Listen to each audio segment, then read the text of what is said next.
तस्मै वासुदेवाय।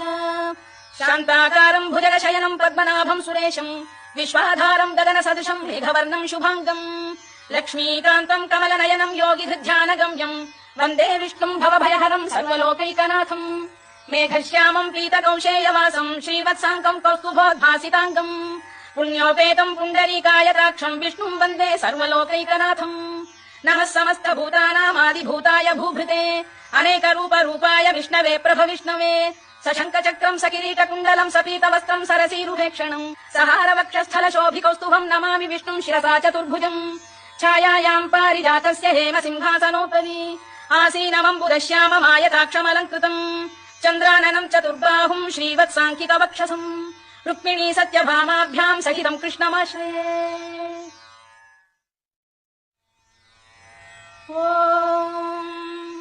विश्वम् विष्णुर्वषत्कारो भूत भव्य भवत्